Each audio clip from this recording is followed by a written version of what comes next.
Welcome back to the channel. I'm wearing the same clothes I've been wearing every single video because my religion is the Golden Girls and I legally can't put a different shirt on. So for today's video, we thought it'd be fun to review you personally. We'll probably mostly be talking about the show. Honestly. Yeah, this was supposed to be for the show, but we're also going to be mentioning the books, and she happens to have them. So yes. Anyway, I'll take one of them from you. You want them? I actually almost bought you. I'd give them to you. Do you not want it? I mean, it stays in the family. It's been in our family for 4 years. No, I don't want to take your books if you want them. I genuinely don't care either way. Really? Because I wanted a copy. I'm only holding on to these because they are sometimes worth a lot of money. I wanted a copy of you very bad. Alright, I'll just leave them here when I leave. Nice! You got to watch me get free books. Anyway. Do I put this in a haul? Sure. I stole more books from you. The fact is we trade books kind of all the time. Not as much as we used to because we used to buy a lot more books. We would trade books constantly. Mm-hmm. Anyway, welcome to the show. You by Caroline Kepnes is about a man named Joel Goldberg who is... Ooh, got it. Who is stalking a woman named Guinevere Beck. My girlfriend. I'd say good girlfriend. And then Hidden Bodies is still following Joe Goldberg as he is... moving on from his previous relationship. Yeah, we'll say that. Alright, so where do we even start? Do we start with the show because it's primarily... we should maybe say our relationship with this. Yeah, you started you because you saw someone read it, right? Okay, this is what happened. Hannah from A Clockwork Reader, she talked about it, and I thought the cover was cool and it sounded interesting. And we would see you at Barnes & Noble all the time, me and Sarah and our friend Kendra, and I would do a thing. I do this with other books too, where I pick up a book and I flip to a random page, and it's always a graphic sex scene, so I start reading it out loud to my friends. Okay? And, like, there's a scene at the end, I think, where, like, they smear ice cream on her. Yeah, it's when she's, No, okay, this is gonna be so spoilery. Yeah. Okay, this whole thing is gonna be only disclaimers real quick. It's gonna be full of spoilers, so don't watch this unless you've read both these books, probably the third book too, and watch the show. But we will say if you are about to leave, we recommend the show highly. Season 1 is marvelous. Season 2 is pretty good.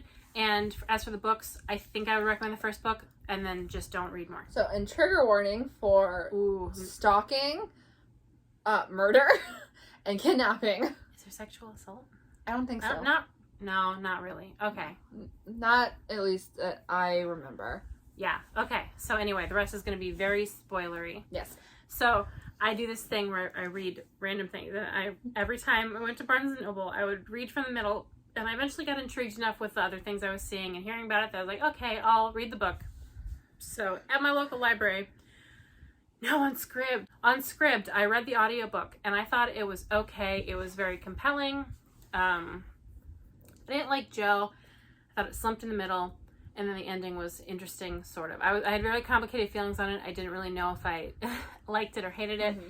And then the show came out, and I thought, oh, maybe we should watch this. I cannot remember why I wanted to watch it. I think because I sort of liked the book, and I thought maybe the show would be better because the trailer looked good.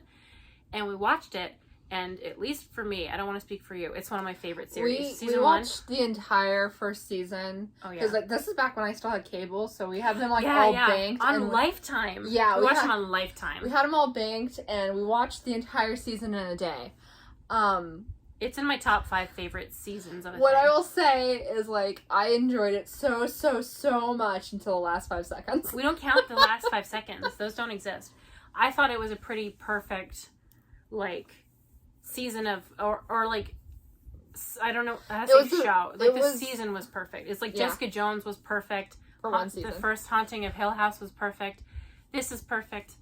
I adore season 1. I think all the acting is amazing. The writing is so good. Adaptationally speaking. Oh, they nailed it. They took everything from this book, like all the plot points that mattered, and they put them into the show, and they somehow massaged these characters into acting like actual human beings. They took everything that worked and made it better, and everything that didn't work and turned it into something that did work. It was masterfully done. I believe one of the writers was it Melissa Rosenberg? I have no idea. I will look that up next time Sarah's talking. But it was masterfully done. Absolutely wonderful. They made Joe sympathetic, but still, like, people I think have a hard time because they root for him because he's attractive.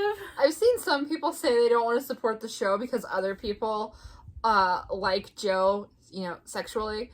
And quite frankly, that's not the show's fault. They don't glamorize Joe. They just present him. They just, like, let him walk on out and do what he does. And if people are gonna... Okay, here's the thing. No matter what the thing is, no matter what they're doing, someone's going to be sexually attracted to it. I was wrong. The writer is not Melissa Rosenberg. I was thinking of Jessica Jones. It's Sarah Gamble, who I think she... Did she work on Supernatural? I believe she did. I'm not... Oh, yes, she did. That's not a vote of confidence, honestly. Maybe she did the good stuff. But season 1, so good. Like, yeah, I'm not, like, rooting for Joe in any traditional sense. I like Joe, but I don't think he's a good person. I don't condone what he does. But you can like things, and even like bad things in a show, and it doesn't reflect your morals. So, I like Joe. I don't like serial killing or stalking or being a freak. Yeah, so I remember when we were first watching the show, there's, you know, okay, it happens in the book too. The first time he and Beck have sex, he finishes very fast. And in the show, they... yeah, it's like an explosion. We need every angle.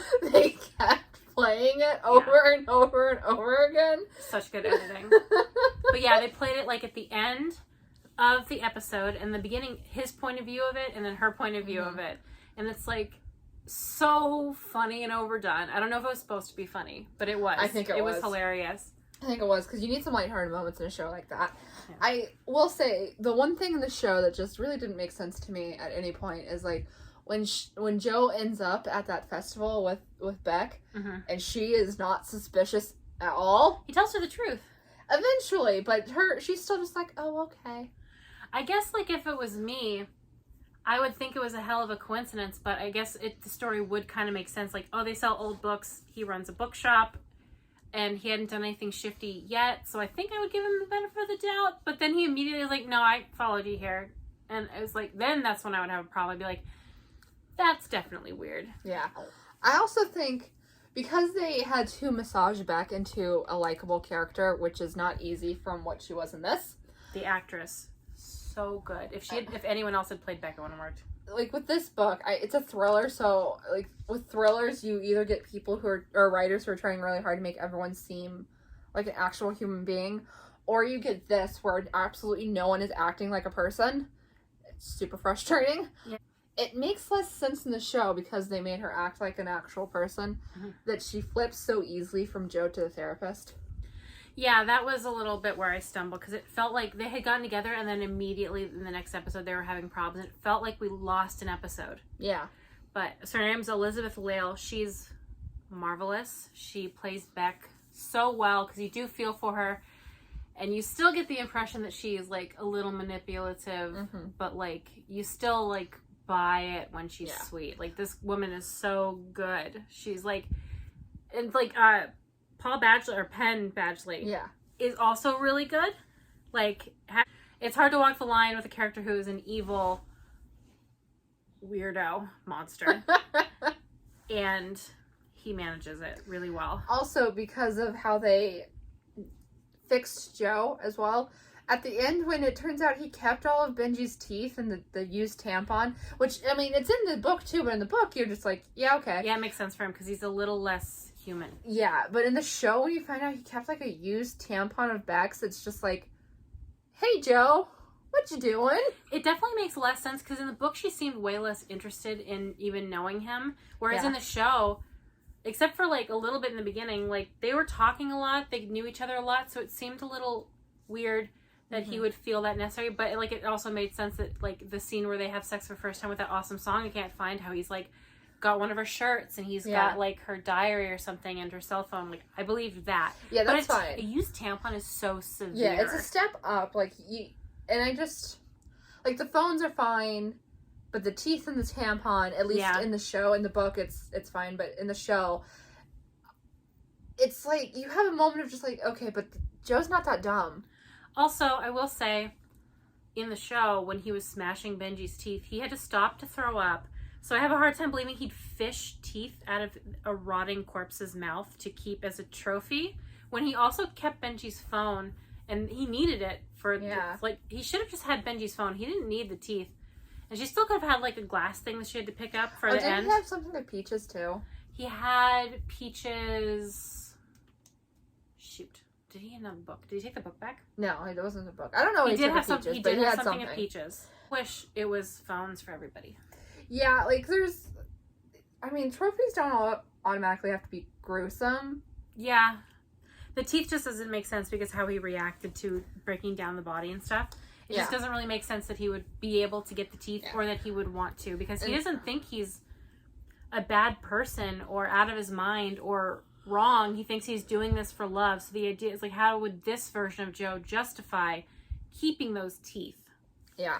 And then, like, the other thing with the show that I find interesting is because we watched it on Lifetime. Mm-hmm. Like, they cut out all the, like, the bad bits. The cursing.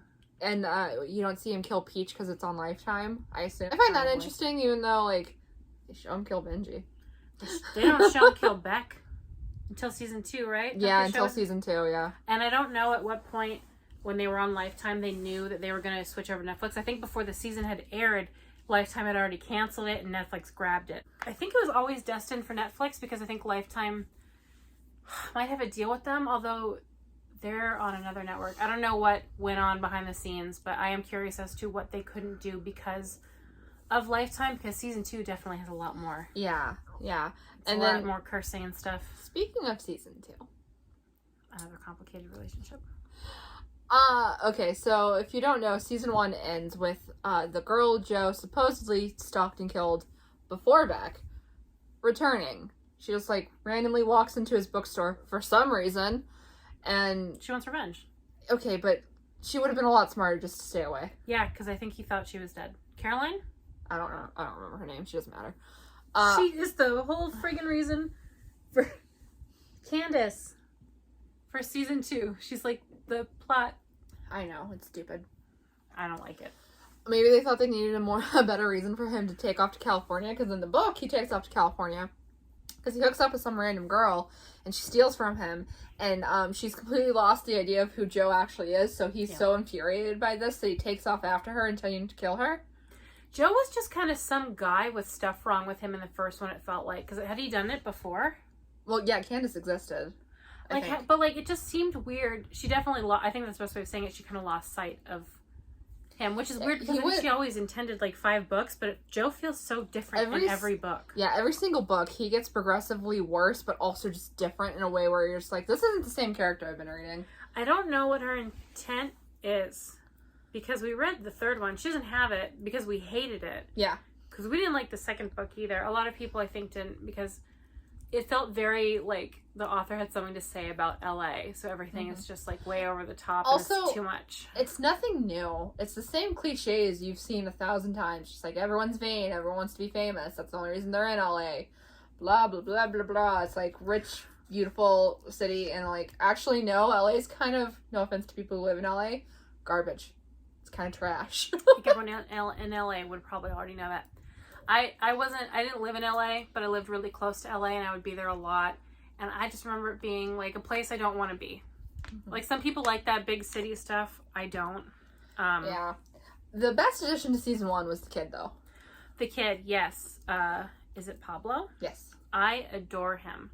He was a sweet little baby, and he was so good for making you sympathetic to Joe. It was like, it was so perfect. He was a sweet little baby until he let Beck totally get murdered. Okay, well... He knew. You can't defend that. I wasn't going to say he didn't know. I was going to say, if I was being horrendously abused by a man who beat my mom to the hospital, and a guy who took care of me killed that guy, I would probably also cover for him, giving him the benefit of the doubt, which is maybe something I shouldn't put on the internet. But I get it. He's a little kid. Joe didn't kill him. He covered up for it. Yeah, he covered up Pablo killing him. Which makes the motive even better because, like, this kid's not going to rat out the guy who could ruin his life and also who helped him. Yeah. It was Pablo. Or Paco. Paco, not Pablo. Do we have to re-record? How do we get his name wrong? I've seen this show 6 times.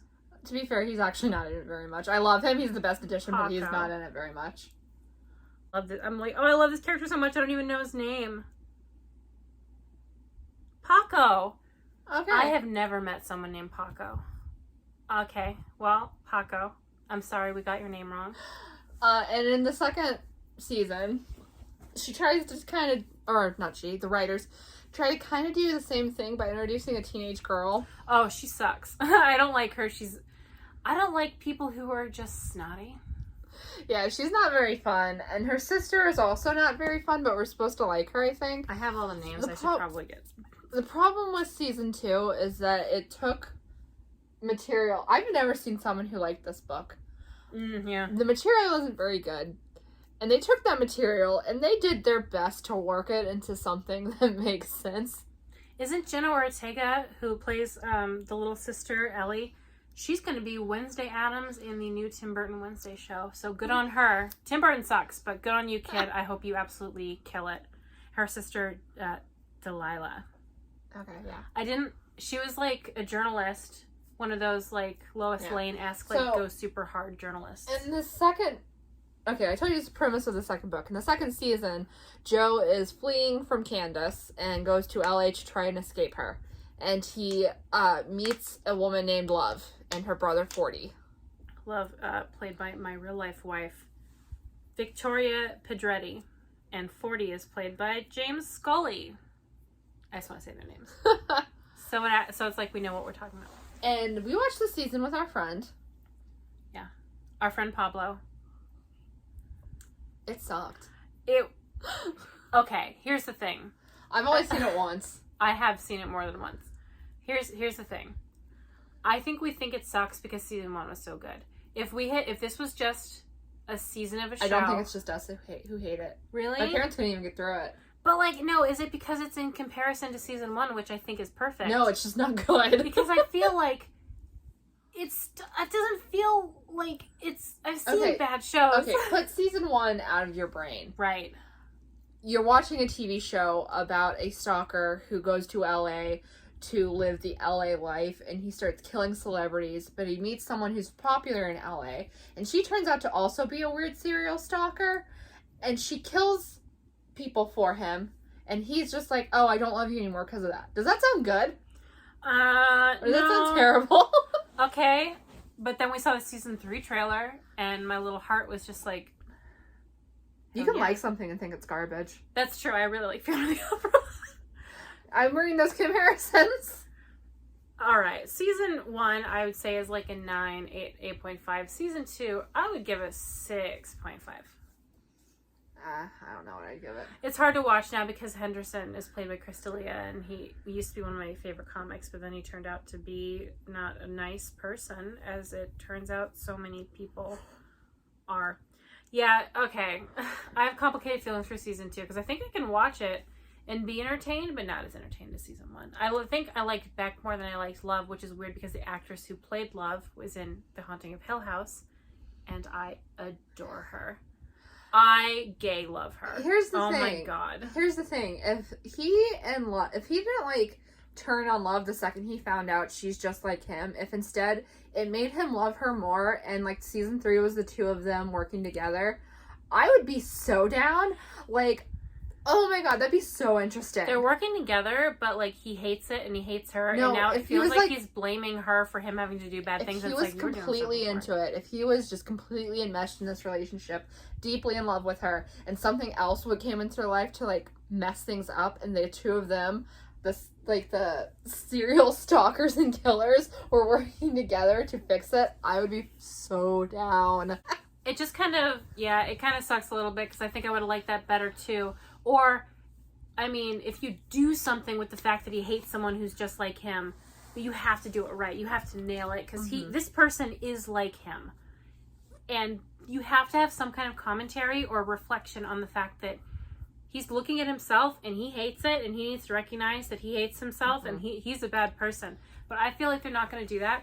That being said, Joe in a Snuggie with a little baby with his stalker hat on is my favorite image. I'm happy the baby's actually in it because in book 3, You Love Me, it's just him in a new place again, wanting to stalk another woman, and it turns out that Love's family drove him away, and then Love, doesn't she kill herself like almost at the end. I think she and tries she to... still doesn't have the baby. She tries to kill him, and then she kills herself, but he's not dead. And then the parents paid Joe to stay out of their life. Which, okay. And then at the end, they paid him to stay quiet about what happened with Love. The man who did the stuff in these 2 books, who was, like, completely down to be a father and super excited for it, would not have gone away. Yeah, why wasn't the plot about him trying to get back in the kid's life? Instead, he just walked away and he was super bitter about it. And you want to know it's definitely not fun to read? That book. I'm really stoked for season 3, though. Yeah. Because I think season 3 is going to be... I'm hoping it's going to be fun because the trailer looks so good. I think it starts soon. I'm going to want to watch that with you immediately. Yeah. So, yeah, if you want us to do a review on season 3, please... like, comment, and subscribe. Yeah, season 3 premieres October 15th. Okay. Ooh, that's very soon. Yeah. So, like, yeah, if you want us to do a review on that, please let us know. I hope you enjoyed this review. Yeah. See you next time. Bon voyage. Goodbye.